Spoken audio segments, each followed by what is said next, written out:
7, 6, 5. On this week of Tuesday Tailgate, we have scores, standings, and upcoming games of high school football. We have the Meet the Gov segment and our newest segment, You Got Cooked. Stay tuned.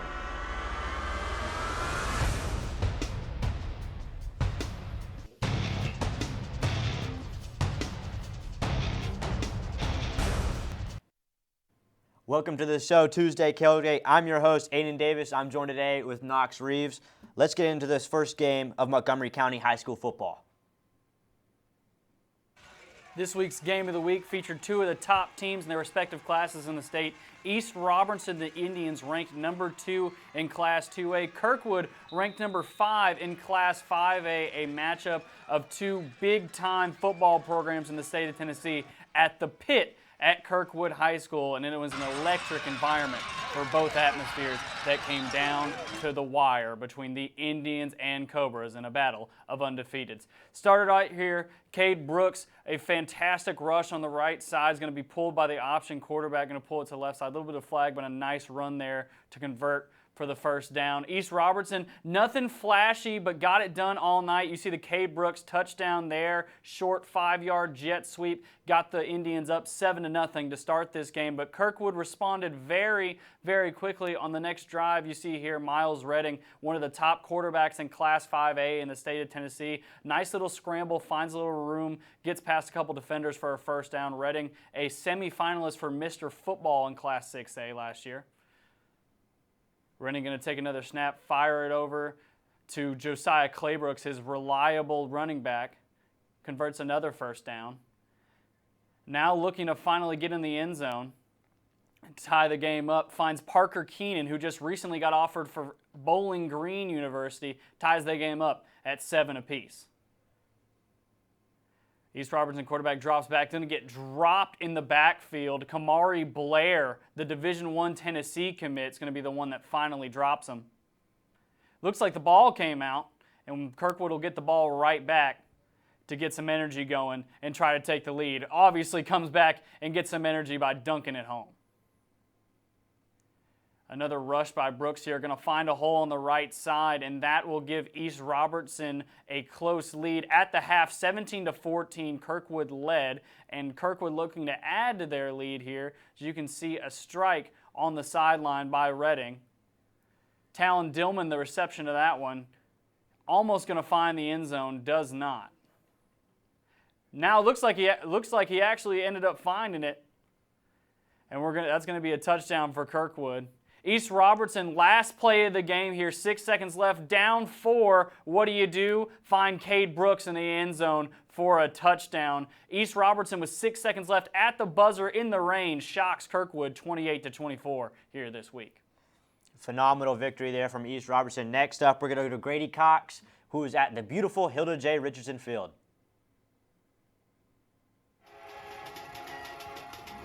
It was a region matchup at Clarksville High tonight as the 2-2 Wildcats hosted 1-3 McGavock Raiders. First drive of the game, number 40 Elijah Ligon on his first ever rushing attempt for CHS takes it in from 6 yards out to put the Wildcats up 7-0. Next Clarksville drive, number 7 Jamarcus Watkins breaks the plane for the 8-yard score. McGavock would try to battle back with quarterback Braden Garner connecting with number 15 Samari Armstead for the big gain. But the story of the night was the CHS defense and number 7 Jamarcus Watkins.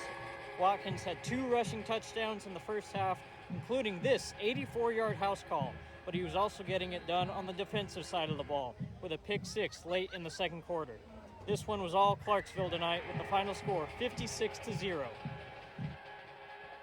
With the win, Clarksville High moves to 3-2 on the year while McGavock falls to 1-4. Next week, Clarksville High travels to West Creek while McGavock travels to Rossview. Once again, the score from CHS tonight, Clarksville High 56, McGavock 0. I'm Grady Cox reporting.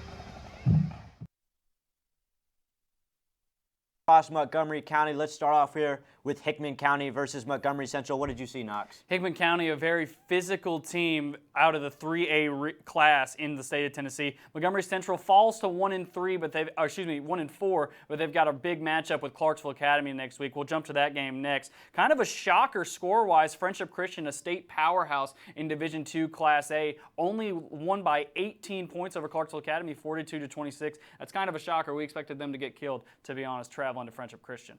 Pearl Cone picks up their first win of the year. Don't let it fool you. They played Oakland and Brentwood Academy to start the year over Kenwood, 19-0. Kenwood still reeling from some injuries, but looking to bounce back at Northwest. James Lawson at the buzzer walk-off field goal against Northeast to spoil the Eagles' homecoming. And Rossview and West Creek, the only region and in-city matchup of the week, that will be played tonight at 6 p.m., hearing it might be moved up to 4.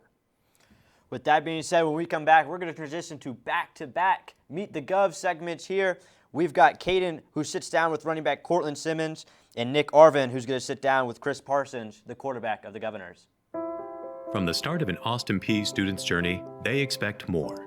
They expect to gain real-world experiences to set them apart.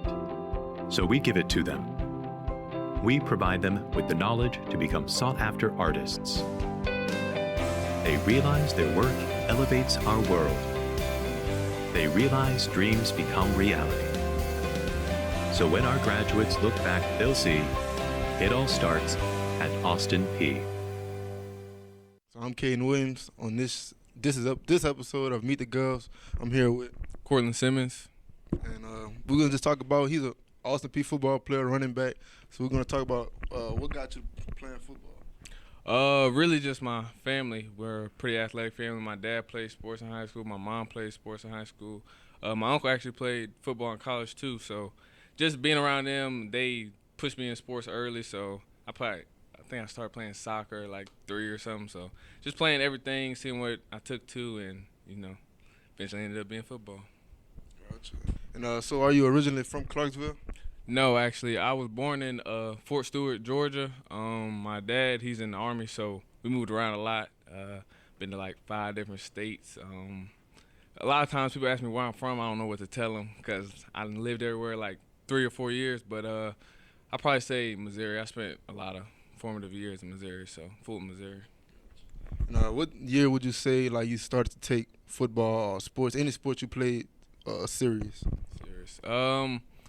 Well, football specifically, I didn't start taking football serious until about my junior year. That's when I really knew I could do something with football. But coincidentally, that was the year I moved here to Nashville. Went to Davidson Academy up in Nashville. But before that, I was really into basketball. I've been playing basketball since I was young, and traveled all the world with it, AAU teams and stuff like that. So I took basketball serious about like 6th, 7th grade, and then start taking football serious till junior year. So you said you went to high school in Missouri, then came to Nashville. What was the transition from Missouri football to like Tennessee, Nashville?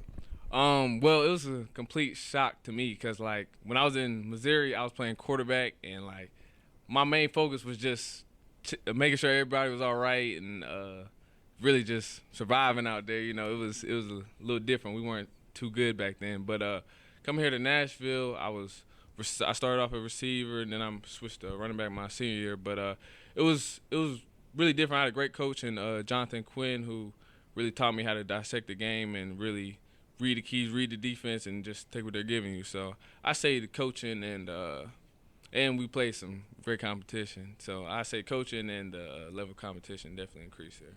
So what got you to come to Austin Peay? Like, did you want to stay close to home, or was it just like the best offer?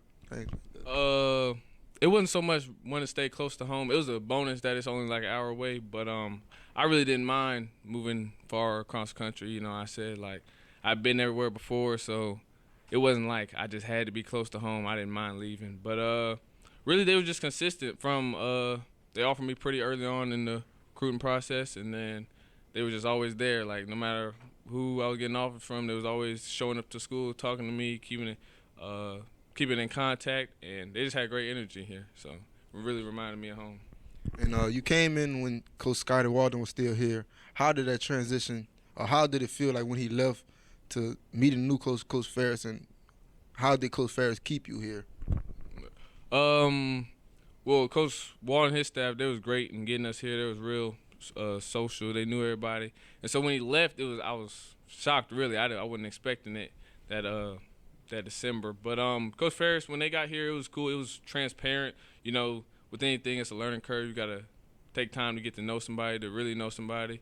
But since then, it's been great. I know last year we had a down year, but I think now everybody's more bought in. We got more people here, so I'm really excited to see what the rest of the season has in store for us. So last year you scored your first touchdown, and this year, first game of the season, you got your touchdown. How did that feel, getting the first touchdown? Yeah, it felt amazing. It really was important to me to set the tone for the rest of the year. I'm glad I was able to score in the first game, and hopefully I can keep it up the rest of the year.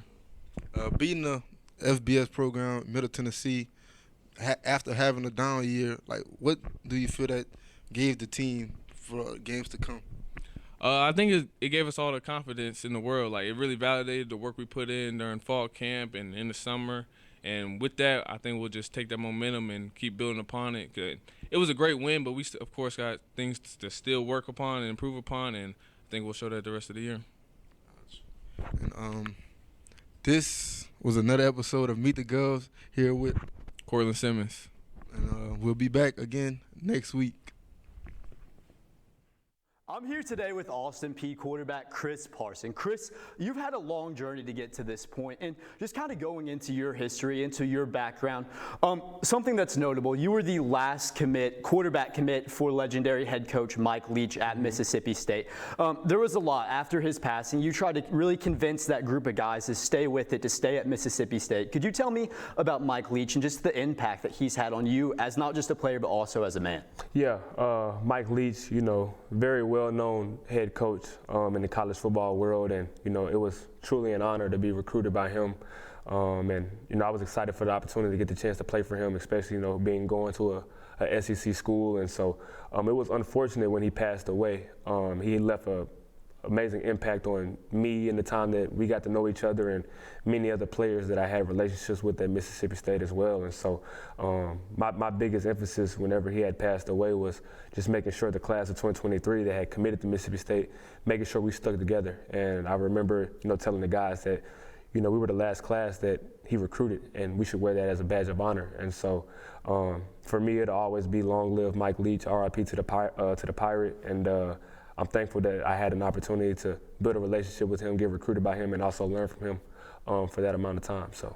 You were very highly touted coming out of high school, out of Brentwood, Tennessee kid. Coming out of a state like this, to be that high ranked, you have to have a certain amount of drive to be able to get to that level, to get to a Mississippi State, to get to SEC football. Yeah. What drives you, Chris? What makes you want to get on the field? What makes you want to face the adversity that you faced throughout your college career and keep going day after day? Yeah, well, for me personally, I want to be the best version of myself, the best player that I can possibly be. And I've been blessed with great parents and coaches who have pushed me throughout my years of playing football, on and off the field, even without football. And so for me, it's just a constant drive for me just trying to be the greatest. I want to be the best, and I want to work hard. And in order for me to achieve that goal, I have to apply myself and maximize my talents to the best way that I can. So that's really what drives me every single day. And I'm blessed to be able to wake up every morning and do something that I love in football. And so it's not really hard for me to, go up and work out in the mornings or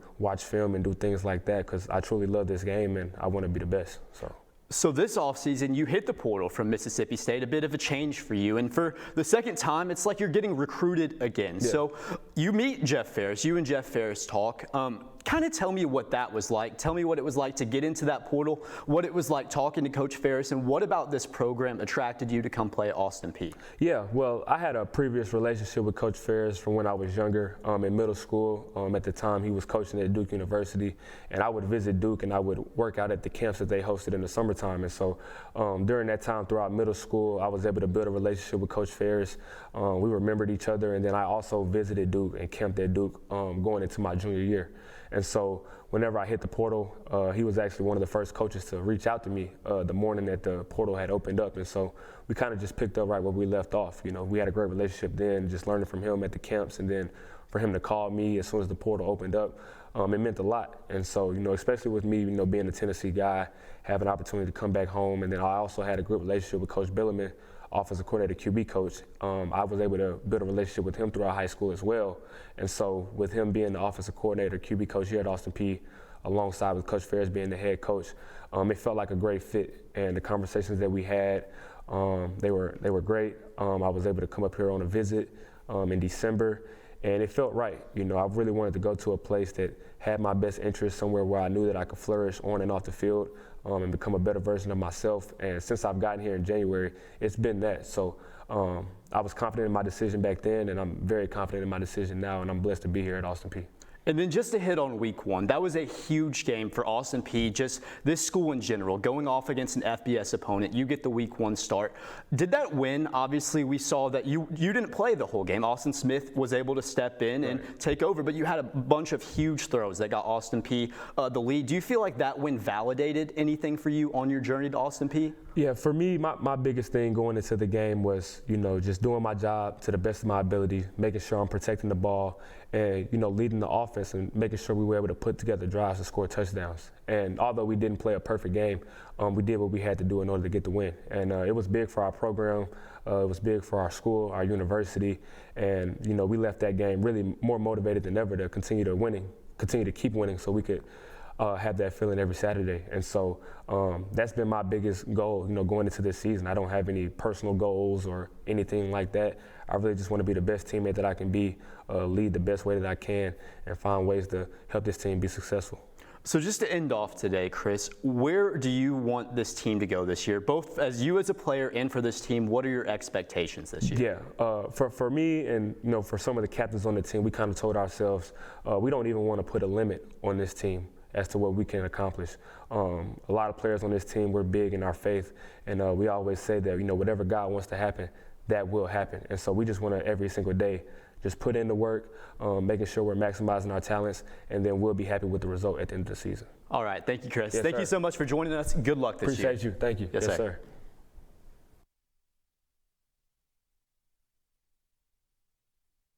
Your unforgettable experience.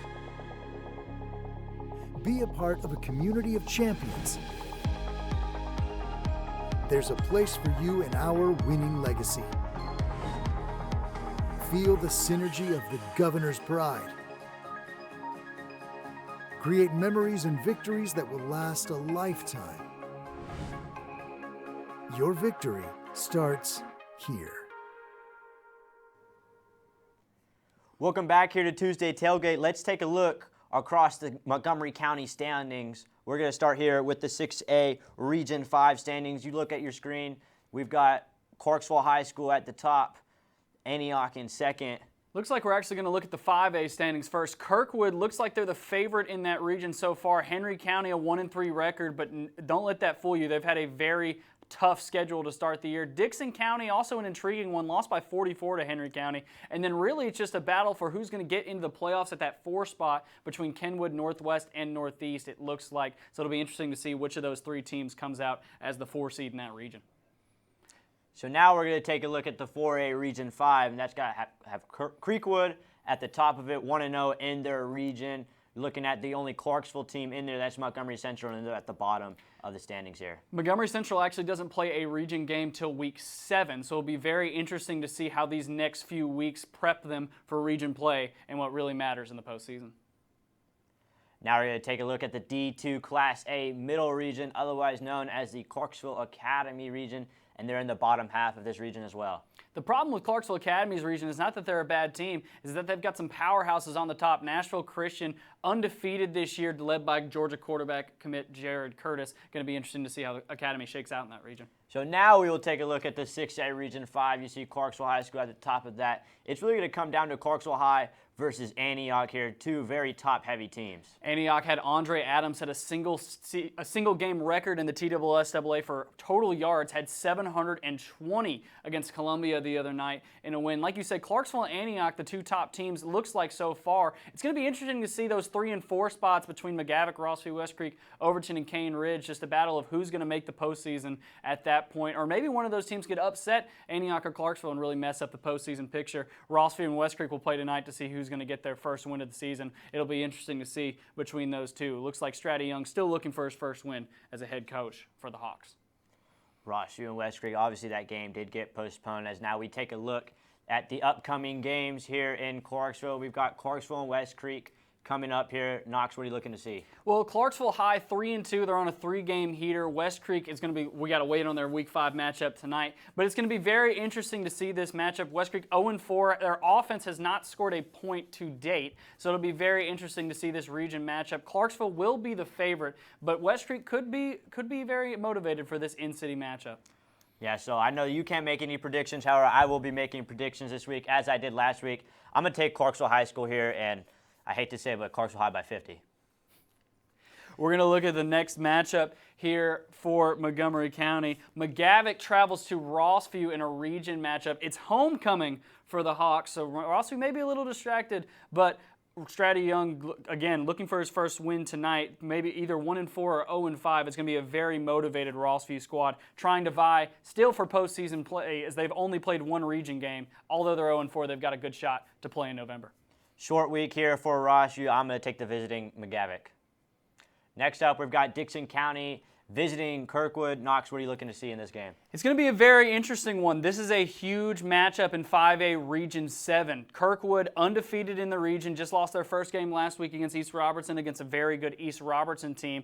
Dixon lost their first region game to Henry County a few weeks back. This is a matchup of what you're going to think are maybe the 2-3 or 1-2 teams in this region. This is a huge matchup for postseason play, and it'll be a fun one at the pit. I'll take the home team here, Kirkwood High School. Moving on, now we've got Northeast versus Mount Juliet. Knox, preview this game for us. Well, Northeast started 2-0 for the first time since 2020 this year. Since then, they're on a 3-game skid, but it's against really quality opponents in Macon County, Kirkwood, and just now James Lawson, who they lost to on a field goal. Mount Juliet's a tough squad, but if you've been around Tennessee, Mount Juliet isn't as good as they used to be. With the opening of Green Hill, it's taken a lot of their players. Green Hill, now the Mount Juliet powerhouse, so that'll be a very interesting one, and the Eagles can really make a statement on Friday if they win this game. I'll take the visiting Eagles, getting the upset win over Mount Juliet. Now we've got Kenwood visiting Northwest, inter-city matchup. What are you looking to see in this game? As I talked about earlier, those 3 teams on 5A, those 3 teams in those 3 matchups looking for that 4 seed in the region. This is a very important one for head coach Jarhead Sneed and head coach Mark Hull at Northwest. Both teams will come into this game 2-3, so both teams have a little mojo going. Both teams also suffered a little injuries. Northwest lost their quarterback last week. Kenwood's been playing without their starting quarterback for about 2 or 3 weeks. This is a matchup of who wants it more, and this matchup could be one that determines who makes the playoffs and who gets to play in November. I'm going to take Kenwood here, only allowing 19 points against the number 22 ranked team in the state. I think that was a really surprising performance despite the loss there, so I'll take the visiting Knights. Next up, we've got the Battle of the Bridge, Clarksville Academy facing against Montgomery Central. These players are going to know each other very well. They likely go to church together, have been in school together before. What are you going to see in this game? Well, this is a fun one. This is one that hasn't happened in about 20 years. It used to be an old rivalry in the 80s and 90s around Clarksville. And like you said, a lot of these players know each other. A lot of Clarksville Academy players are zoned for Montgomery Central. There are some Clarksville Academy players that went to Montgomery Central after playing a few years at Clarksville Academy. Clarksville Academy starting quarterback Ethan Bones, a transfer from Montgomery Central. A lot of those coaches have been at Montgomery Central. These two teams do not like each other, and in a battle on the hill, it should be a fun one across the river. I'm going to take Clarksville Academy here because Clarksville Academy has played better competition than Montgomery Central has. So moving on now, we're going to go to our new segment here on Tuesday Tailgate called You Got Cooked, where we give you this week's play of you getting cooked. It's time for your favorite segment, You Got Cooked. We're going to take a look here at Cam Ward looking to throw. He's just going to dump this one off, and then Kenny Moore just jumps the route right there and is in there for 6. That's not the right jersey. So Cam Ward, you got cooked. That might be one of the worst interceptions I've seen in an NFL game in a long time. That was really bad. It's a floater in the flat. Just not looking there at all. You hate to see it for Titans fans. You really do. That's supposed to be your number 1 draft pick, supposed to be the future of the franchise, not even looking at where he's throwing the football. Well, there you have it. That wraps up our second episode here on Tuesday of Tailgate. I'm Knox Reeves. I'm Aiden Davis. And we'll see you on the next episode. Your unforgettable experience. Be a part of a community of champions. There's a place for you in our winning legacy. Feel the synergy of the Governor's pride. Create memories and victories that will last a lifetime. Your victory starts here. From the start of an Austin Peay student's journey, they expect more. They expect to gain real-world experiences to set them apart. So we give it to them. We provide them with the knowledge to become sought-after artists. They realize their work elevates our world. They realize dreams become reality. So when our graduates look back, they'll see it all starts at Austin Peay.